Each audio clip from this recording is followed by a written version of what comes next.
what's the deal with firearm users' licenses? So an FUL allows you to, well, own a firearm. But remember, it's just like a little pistol, nothing too fancy. This isn't the US, no AR-15s or anything like that. And you have to fit a very specific criteria. As head of the firearms unit of the TTPS, Sergeant Swanson explained on CNC3 a few months ago. You must meet certain criteria. You must be above the age of 25 years.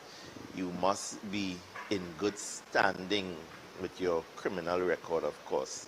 So that's why we ask for a certificate of character. We also ask for persons to not have a history of domestic violence, as clearly stated in the Act. And I mean, that shouldn't be so hard to fulfill, right?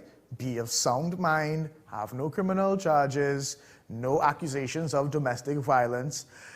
You'd be surprised how many people don't fit that criteria in this country. But why was Police Commissioner Gary Griffith under fire? Well, he's the only person who can grant a license. So if the police commissioner says no, salt.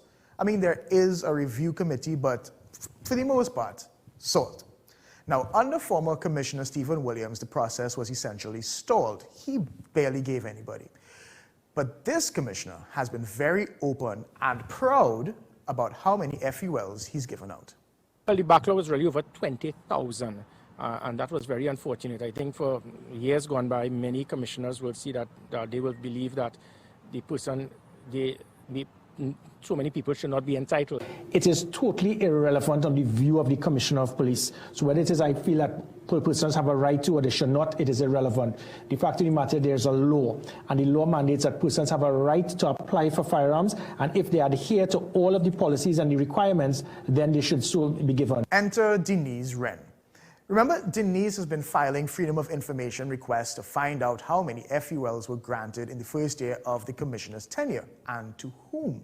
And one of her claims is that the commissioner was expediting licenses to people who contributed to the I Support Our Services initiative. And Commissioner Griffith said, absolutely not. Now, an article by Denise Wren also showed that one particular businessman had several matters before the courts. Now, we understand not local courts, but the license was still granted. The commissioner says that he got that same information and he did not grant the license, or at the very least, he revoked it once new information was presented to him. And in fact, that means that the protocols that the commissioner put in place are actually working. So what Commissioner and we discussed is that the investigators would go to the Criminal Records Office to see pending matters so that the commissioner could be guided accordingly in his deliberation in the granting of an FUL. Because we have persons who apply for FULs. The CFC would say no, but they have a lot of matters pending.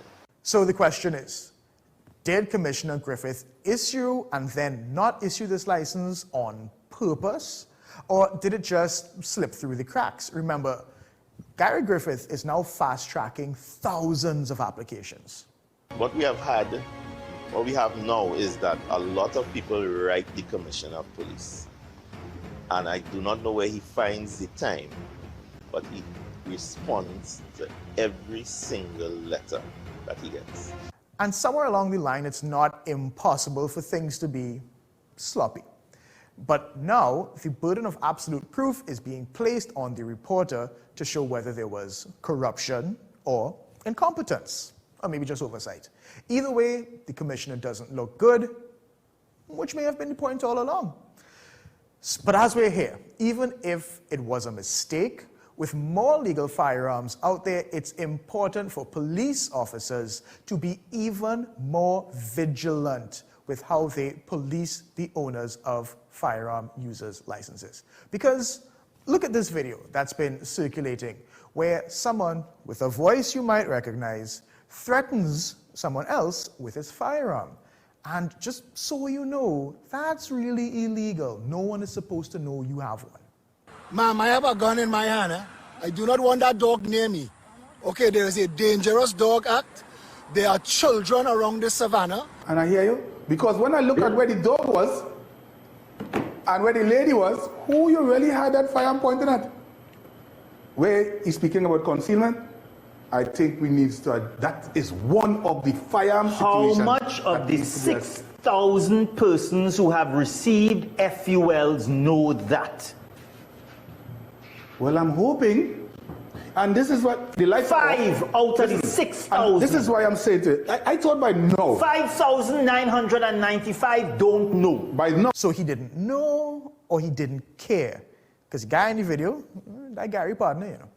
Long story short, as the commissioner says, he's just following the law. So if you don't like how many people are being granted licenses and you don't like who's being granted, don't take it up with him. Take it up with those guys in the Red House. Over to you, nation. We're coming back.